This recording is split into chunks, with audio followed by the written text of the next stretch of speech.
Welcome back to the Jez Rositsky Show. I want to start out quick by sending my love to all you people all over the country, no matter where you are. I mean, pretty much most of the people I know are being affected by snow and cold temperatures pretty much everywhere. And all the power outages and bad roads, just everything. So, thoughts are with all of y'all. Hope you're doing good. And especially the people just a little over an hour away from me. You know, these great temperature changes and all that. Storm come through and had some tornadoes. Lost at least 3 people. So they don't know me. They'll never hear this. But prayers and thoughts out to them and everyone that's been affected by all of that craziness. Because it's been nuts all over the place. So, jump right in. First one I want to talk about is the new policy. Again, obviously, if we saw it coming, is that the Biden administration is going to let, I'm guessing at least 25,000 people cross the border while they're waiting on their paperwork to process and their hearing dates and everything. Which I'm guessing is going to be just like the Obama administration did it. Which, means they're going to be just poof, see you later, here's your date, and hope they show up. Again, come in, immigrate here. It's a great country. But letting them just go on their wander, see you later, or however they're doing it, that's just how they did it before. During a pandemic, and they're coming from all kinds of, no offense to those countries, but kind of garbage dumps. Third world, coming from all these countries from all over the place, coming here, God knows what. If they have COVID, anything else, and we're just letting them, okay, see you later, bye. Like during a pandemic, so you're worried about protecting U.S. citizens. You're letting them just come right over. During the pandemic, God knows what, it just doesn't seem to make sense to throw them into communities. They're going to get, government funding to help them out. We all know that. So, at least they'll, taking our taxpayer dollars, they'll be housed and fed and medical taken care of and all that, which is still better than a lot of people in the country get. But, it just doesn't make any lick of sense to me. That's just more money expenditures for us. We're flat broke, by the way. We're beyond broke. We're to the point right now where the way we're going, between all the money that they're spending just to keep the National Guard in D.C. and all that right now, it'd be like if you're $2,000 behind on your mortgage and they're getting ready to foreclose and someone asks you for $800 and yeah, here you go, sure, no problem, anytime. It's pretty much where the country's at. It's a good analogy. Doesn't make any sense to keep spending all this hundreds of millions of dollars. I think we're almost up to $500 million, for having the National Guard in D.C. with everything. That's just, and they're talking about keeping them there until the fall. But back to the real point, I just don't get why letting them in, because I know it's just going to be like it was before. They're going to vanish, and I'm sure a lot of them will show up to their dates. But all of our taxpayer dollars that we don't have going to fund all of this, when our own citizens are suffering and out of work and sick, hungry, going through all kinds of psychiatric problems because of the isolation and all the stress caused by everything, not able to go to school. So I just don't see why we're, again, what's wrong with taking care of your own people before the rest of the world? There's not going to be a country left to keep, going at this rate. But, again, that's just me. I think it's crazy. Hopefully someone out there in the wide world of space thinks that it's nuts, too. But, it's not a bad thing to take care of your own citizens. Your own people that are paying all these people that are making these decisions, we're paying all their bills. We're paying them. And, people that are making all these decisions don't seem to give a damn about anyone, to include their own, voting base. They're just doing whatever they want and doing it all by executive order for the most part, which is sickening. But, I just don't get it. Why let them? To keep them down with the policy. They're down in Mexico until the court date say, they're there. They're not just out in the country, Get them, boom, do their hearings, do their paperwork, wait till they're ready. Legal. They can come in. It doesn't seem like it's that hard of a concept, especially as, all these other countries have, borders and you have to have passports and do all this stuff to even get in. just get to, hey, and show up and do whatever you want. So, I mean, I know we're supposed to be this big beacon of democracy and freedom and stuff, but I mean, why should they be getting more freedom and assistance than your own citizens? Like, if you think they should, you're kind of part of the problem. We have people that need to be taken care of. Way more than them. But top priority for the Democrats, obviously, it always is to take care of them. Hopefully one day it'll change. I don't see it happening anytime soon. And that brings me right into just right there at the border there, A lot of it is in Texas. They got a big, border with Mexico right there. And the problem they're having right now, because of all their green energy and this giant storm that they're having. It's the same as California during the summer when they were having rolling blackouts because all of the green energy, our infrastructure for it is nowhere near ready for us to go straight green. Sorry, all you people think it does, and we're ready, you're dumb. You're beyond dumb. You're actually kind of stupid. We're nowhere near it. California showed that with the rolling blackouts over the summer, and now let's move on to Texas right now with all these green things and windmills, powered energy from the wind. Like, it's amazing how many people are without power right now and how they're at like half or less of their output because the storm came through and everything froze. Going mostly green is great if you have the infrastructure and the ability, but I mean, you still need to have that good old fossil fuel system to be there to back up and to provide the extra energy when those things can't do it. Like, I don't know, when Texas has places that are like negative temperatures with the wind and everything, just frozen solid. Now, people are without power during that, probably not having a very good time. Like I said, 50% output. And it's even better seeing all those, wind turbines and all that, up there. It's amazing to see that they're having, the helicopters and everything else choose fossil fuels to fly, dumping chemicals made of fossil fuels onto them to unfreeze them so that they can, function and move.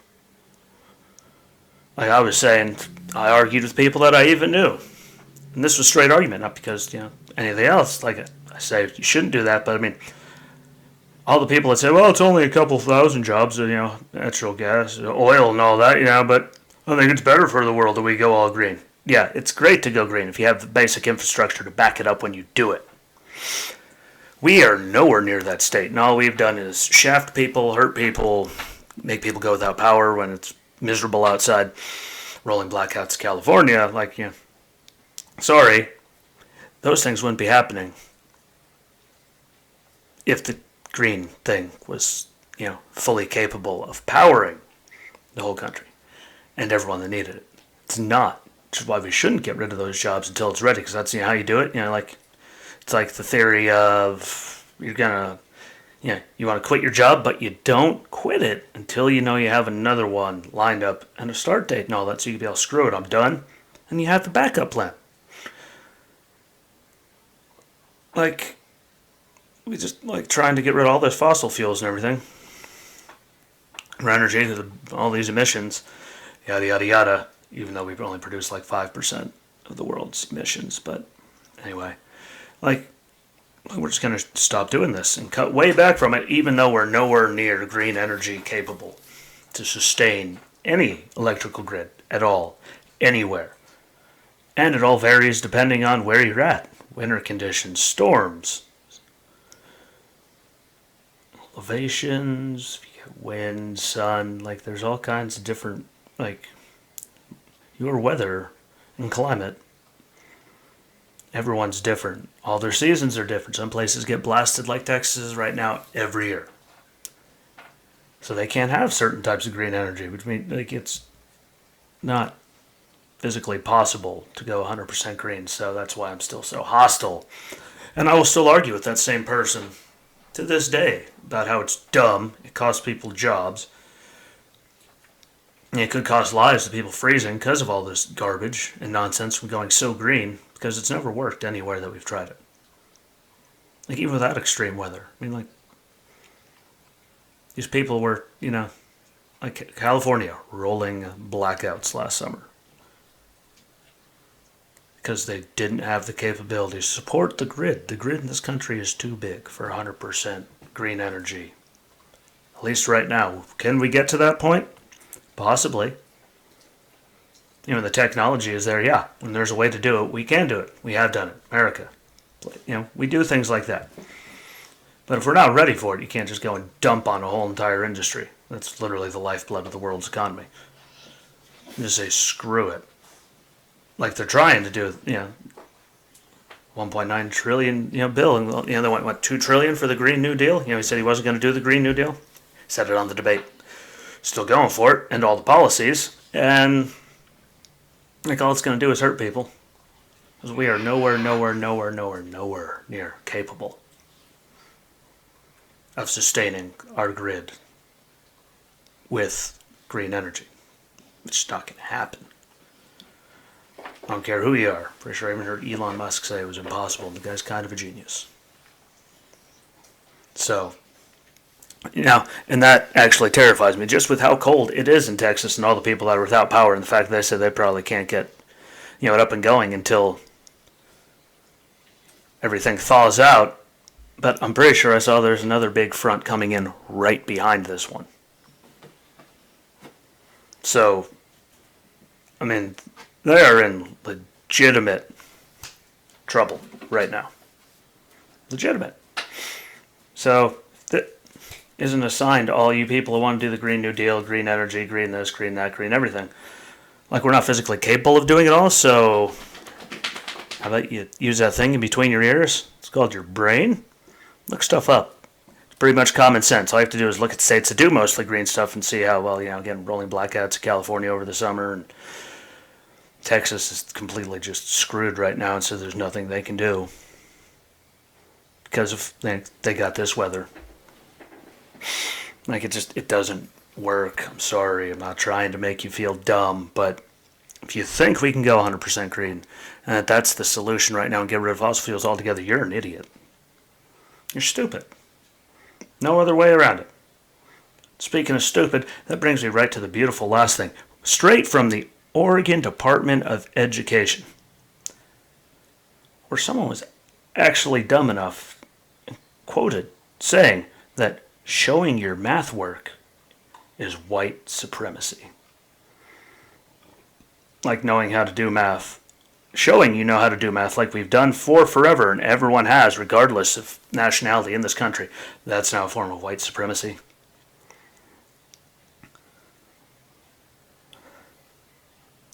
Yeah. Like, how stupid. Like, it has to actually physically hurt to be that stupid. Between Bernie's mittens being white privilege, shocking someone from San Francisco, California, extremely liberal, and now the Oregon Department of Education, we've seen how Oregon's been running over the last year, liberal, as can be. Not everyone, but, people make a decision. And the Oregon Department of Education showing math is white supremacy. Like, are you kidding me? Like, you can't physically be that ignorant and stupid and just blind to all the facts and everything, like, in the whole entire world. Like, it's physically impossible. Like, you have to be doing this just to stoke flames. Showing math. Showing your work in math class, which people have done for, what, forever? Like, is now a form of white supremacy? Like, I was hoping it was a joke. Apparently it wasn't. But, come on, man. Between, everything. They're just calling out everything. Bernie's mittens is white privilege. Showing your math work is, white supremacy. Now how about it's just proven that, little Jimmy knows how to actually do his math. So he could use it later in life. Because there are a lot of forms of math that you do need when you try to do most things in life. Build anything. Make a website. Basic math. Nothing crazy. Budgets. Pay bills. Do a checkbook. All those things. What is wrong with showing your math? How in the hell is that a form of white supremacy? I will never understand, but I'm not a bleeding heart liberal. Sorry, it's progressives, maybe is the better word. Like, it's coming from all of those crazy people. So, I'm guessing I'll never understand any of that. At least I sure hope I never do, because apparently I've lost my damn mind if that case ever comes to be. Gonna be thinking about that one for a little bit too. Like, it just doesn't make any sense. But yeah, thanks for listening. Comment, share, like, follow me everywhere. Tell me what you think. Tell people. Tell them to watch it and like and follow. If you think they'll be into it. I appreciate it. I'll be back tomorrow. I got some big stuff that I want to go over tomorrow, and just pure stupid of it all. It might just be a one topic day. But I appreciate y'all. Stay safe, talk to each other, and till tomorrow, peace.